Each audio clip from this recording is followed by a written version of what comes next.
I was asked to do, if I'm understanding correctly, a double flare. Okay.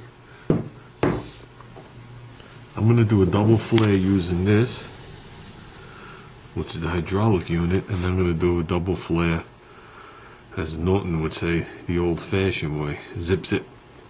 So let's go through this real quick, see what we got.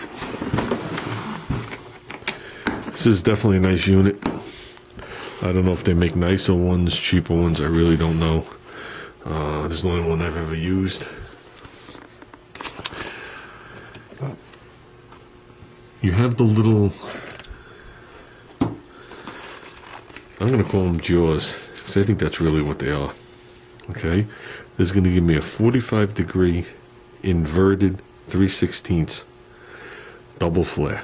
Actually, this unit does double flare. This thing does double flares. That's when it's set back on the line, and then you go put how would you word it? Like the clip-on fuel lines and AC lines too. It does that too, but we're not going to get into any of that. This also does, I see 4mm, 6, 8, 10mm. Then this is for that flare setup. So you can see how much deeper it is. It's 1/4 inch, 5/16, 3/8 we have here. It's definitely a complete kit, or extensive kit. So these are what I call jaws, and you can see the little ribs in there. When you tighten down on these two jaws, I'm just going to put it in the center, those ribs are going to bite into the material.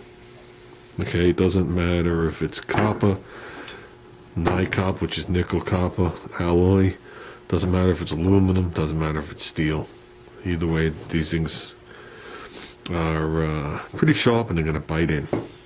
Gives you that little serration, but the little end covers it. Speaking of that, let's get an end.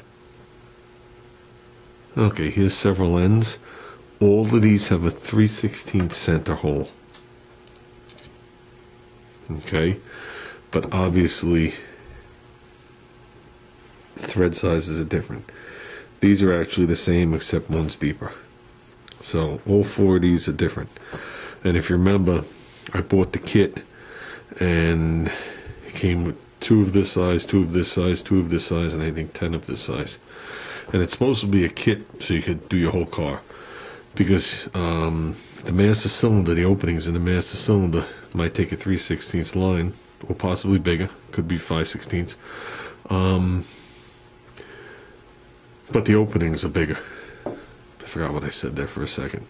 So this is nice. We used, I don't know what 2 colors we used on my master cylinder over there. I'd have to go through the bin. So we don't need any of these for this. This is the most common, but if you buy a brake line in the store, it comes with this on the other end for some reason. And if you're trying to do a nice job and you got this big thing sticking out of whatever you're doing and that many threads sticking out, if you're going to go through all the trouble, it looks like shit, to say it kindly. So you step back to these. Very inexpensive to buy these. Okay, so we'll get rid of that one. So this will put some knurls in the pipe tube. Let's get this right. But it covers most of them, and you don't seem to see them at the end. Okay, so let's get past that.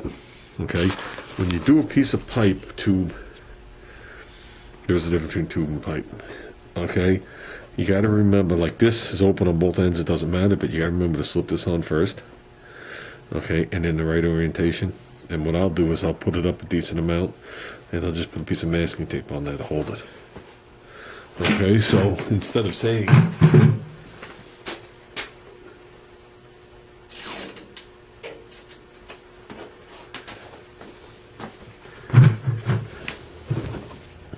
that's a decent distance up. That's all you got to do right there. Now it won't fall off in either way. Chances are, if you're putting the end on like this, you already have bends in the pipe, so it's going to hit on the bend anyway, but you want to put a piece of tape here so it doesn't keep getting in your way. Okay, so this is 3/16 line. We're going to use a 3/16 set of jaws. There's 2 of them. Okay, we have a pair of them. You put them together. You can hear they're hardened. When you put them together, this side sits flush. This side is countersunk. Plus it has the taper in it. Now the way to set these up is you'll put the line in from the back side. And basically what you want to do is you want the front edge of this line to be flush with the surface, which you could do many ways. You could feel it if you're really good. You could rest a little straight edge across there. If all you have in your hand is one of the tools we're going to be using in a second. See, now if you read this, okay, that's not the right one. Might as well grab the right one. If you read this, it says 3/16 45 degree inverted. You could lay this across the front and feel it that way. You bring it in a hair bit too much, but you gotta be careful. When you push down on the jaws, it locks on there. You can feel it lump it, and you just push it back, and you'll be flush. But don't worry about it now. We have to mount it in the tool. So let's mount it in the tool. Okay, so there's our line. We just bent it like that, for no other reason other than to bend it, to give you a real life scenario of a bend, and I just looped it back around to keep me from poking myself in the eye, and to give me something to hold. So basically, here's the tool. Okay, it's got an open and close, so you close it up. That allows you to squeeze this and put hydraulic pressure forward. This right here, as you tighten it, that comes out, and basically what that does is that goes down into the slot and pushes across and squeezes the two jaws together. Oh, I got it backwards. Stupid me. That sits in a whoops like that, and then the other one's going to sit completely opposite to it. Okay, and then when we tighten this up, as you can see, we are going to clamp down on it. Now you're going to make sure it's sitting flat this way, which sounds easy now, but when you're laying up under a car, this can go a little crooked on you like that. And if that's what it's going to try and bend the flat down. So just say it's in flush and the line's hooked to it. Just got to give it a little bit of snug. You just want them to touch. That's it. After that, there's no use in putting any more tension on it. With that, you are going to take the end with the little nipple on it and the pre-shaper. You're going to sit it down into this slot here. Okay, I'm not going to let go of it. Okay, and then what's going to happen there is it's going to sit down into here. Okay, make sure that's in there. Yeah, that's in there. Okay, and then this piece is going to go in this direction, and this is going to be held. And as it collapses the tube is going to get shaped to this little recessed area that I know you guys have trouble seeing, and then that little tapered area you saw in the block. And then you're going to bottom out this tool inside the other tool, and it can't go no more. There's no use in even putting any more pressure. Then we're going to take that tool out because we're not going to have a complete flay yet. Then we're going to take this tool with the taper and put it in there. And this is where you got to be gentle. This little unit makes a lot of pressure. You can keep doing this until you mutilate the flay. You'll get the feel of it quick. And different materials obviously require a different amount of pressure. And basically what you're going to do is this thing's going to be, I really need to raise it up. This thing is going to be, it's going to be partly folded. And then you're going to come in the center and fold it and make an actual cone. So, going to have a very hard time propping you up anywhere to do this. So, and then leave it here with this thing hanging off the side. But basically what I'm going to do is, let's, we got all the tools out of here. We can overhang this over just a little. And are we looking at the tool? Kinda. You're going to see most of it. How's that? Okay, I'm going to take this here. Okay, I'm going to put it in like this. Okay, you could use this tool if you want. You see how it's sticking out proud? You want to flush it. Okay, that's flush. Now you want to hold it. I'm going to have to move this to do this.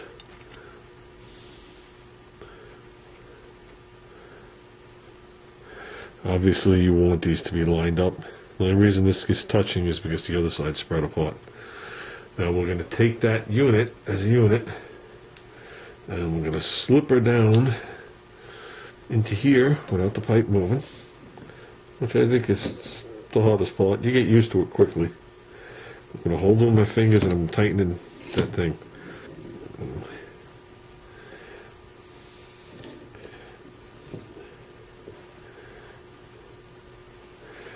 Okay, before I lock it down, it appears to be sunken in just a hair. I'm gonna adjust that over here where I can see it. Like I said, sorry I can't get the camera exact for you guys.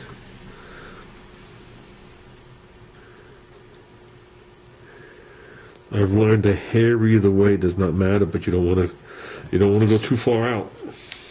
You know, too far in either direction. I say that's good. Okay, you can see the space on this side now. It's pinned against this side. There's no gap here, and you can see through the slot here. There's no gap there. Okay, so technically, when this hydraulic ram, comes out, it's going to push against this block. This block is going to seat whether you have it there or not. The object is to keep these flush to each other because they will not really, it won't really walk. It's so clamped, it's attached to the line with the ridges. How's that sound? So now basically what we're going to do is, this ram also spins for adjustment. After you do one or two of them, you find out what the sweet spot is. So when you back it in and out, you don't have to go too far. And like I said, I do this laying down. So I tightened up the knob on the top. I'm just going to squeeze this lever like this. I'm just going to let it hang just for visual. And I'm going to make sure it goes right in. Normally I wouldn't do it like this. Okay. And now it's in the it's in the tube right now. This has two flat surfaces, so it settles on itself.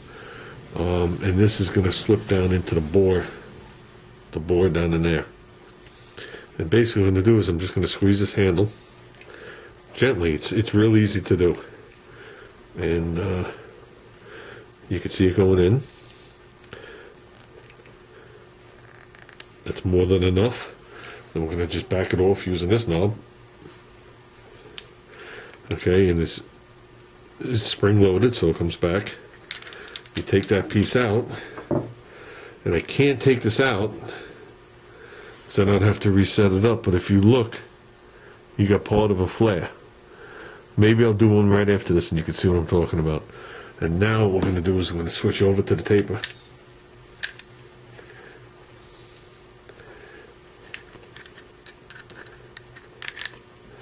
Okay, and I'm going to tighten this top knob. I'm going to let this taper swing down in there. Okay. Now I know it's, whoops, I don't even know what I'm pointing. See the taper's right in there? Now I'm just going to do this gently. And we're not going to move it as far. I'm going by feel. I can see it, but I'm going by feel. Once I feel a little bit of resistance, I call it good. Then we're going to loosen up this knob again. This stuff is pretty soft when it comes to flaring. So unless you want to destroy it, I practiced on a couple of tubes before I did my first one. Now that should be double flared if I could loosen the tool. Ah, there you go. Now sometimes these ends stick to it. There you go. Now I'm going to take that off.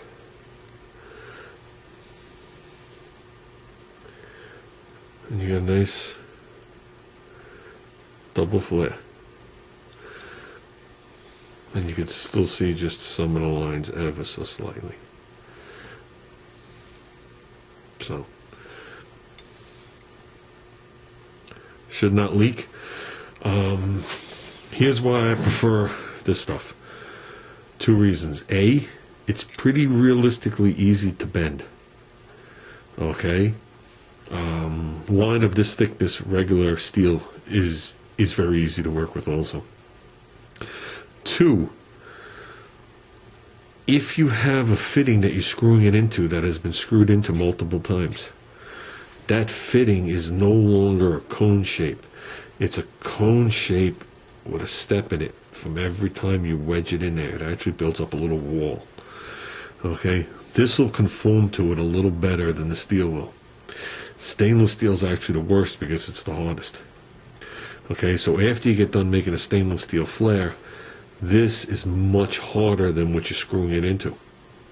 So to get this to form to that doesn't happen. You're getting the other piece to form to this, and that's why a lot of people have problems with stainless steel leaking. On here, you could put a little dot of oil, or actually brake fluid if you'd like, so this could slide nicely. Because if you ever tightened up a brake line and the whole brake line starts to spin, okay, that's because this piece has bit into the back of right here. So if you put a tad bit of lubricant on here, when you spin this, it won't grab the piece. Okay, I'm going to do a quick half flare. I won't film that, but I'll show you what it looks like. Okay, I'm going to put half the block on there to show you what has actually happened. That is what has happened. This piece has bottomed out inside this piece. Can't go any further in. And by doing that, this tube has collapsed. And the only place it could collapse is where there was a void. As you can see, this is countersunk in there. And the end of this piece has a chamfer on it. So now if you look at it again, that's the only thing that could have happened, is that. And it filled it up. Okay, but it's not complete. Now this is not a single flare. This is not a single flare. A single flare looks like a double flare, but it's only one piece of metal. This is a piece of metal folded on top of another piece of metal. So you got the 45 degree in the back, then you got a 45 degree over the front of it. Okay, so when you tighten this down, it actually adds strength to it. If you made this a single flare, you're relying on one piece that you're putting all that pressure against. And I don't mean pressure from the fluid, I mean pressure from the actual nut. And they're not as strong. They can't handle the tightening. There's a lot of flaws to it. But now this right here, what's required next is this taper. And basically what this taper does is this taper matches that taper. Okay, so now here's where it's important. See, can I put this back in the tool and continue to do it? Yes. Okay, but I'm not gonna. Here's what's important. I can compress this until this thing gets mutilated, is what could happen. Or I can compress it not enough. Now this is soft enough that if you're almost there, when you're tightening the fitting, good chance it's going to flatten out. You'll feel it. You'll know if you're doing it right when you go to tighten down one of these fittings and you feel it give resistance and it goes and goes and goes, then all of a sudden it tightens down. You know you didn't compress that flare enough. As opposed to when you overdo it and this flare doesn't physically fit into the threaded area of what you put it in. Say it's a coupler or a caliber. When you go to put it in, you can't put it in. It's actually, this is too wide. Okay? That happens if you leave too much tube extended out. And that happens if you overpress it because it's just going to squish. Okay? So that's what it looks like when it's half done. It almost looks like a bubble fitting. Or a bubble flare, which, not a bubble flare. That's the ones on the end of the pipe. A bubble flare is different. There's actual flares that are shaped. We won't ever get into that. But there's these down on the pipe. And then you slip a tube over, and the tube actually, you don't have these lines on it. The tube that you're slipping over has 1 or 2 O-rings on it. And that's where it seals. And then there's a piece on there that locks over. Click. And this is actually like a retainer. Okay, and it's sealing to this part of the tube, but there's no marks on it. So that part of the tube cannot be damaged. Or there's the actual bump that you put on the tube and then you slip like a rubber hose over it and it swells in that area and then you put the clamp behind it. Okay, so you've seen the hydraulic one. Let's go to the manual one. Here comes the fun. How much does this cost? Not sure anymore, but this is hundreds of dollars. Okay, I'm not exactly sure how much this one is, and it depends on the brand name, how cheap it is. Like obviously, if you get this through one of the big three, Snap-on, Mako, you're gonna pay double what it reality is. So this could be a $500 kit, but don't quote me on that. Or you can get it like this, and then like more of a generic brand, not cheap Chinese shit, but a generic brand, and it's probably 150 or so, $200. So you say to yourself, well, I'm only working on one car. Why should I spend the $200? I'll tell you exactly why you spend the $200. A, this thing is easy. B, it'll do anything you ever have to do, unless you're going bigger than 3/8. Okay, doubtful. Not too many cars you're going to run half-inch anything. Okay, this will do anything you have to do, any type of flare. The roll of that Nikop stuff is like $30. So say you spent $150, that's $180. How much are the pre-bent lines? In stainless, they're gonna leak and break your balls steel or regular. The kit pays for itself. If you could put a car together, you could bend brake lines. That's all I gotta say. At least that's how I feel. So the kit will pay for itself on its first job, or you can go cheaper, the way we're gonna show you in a minute.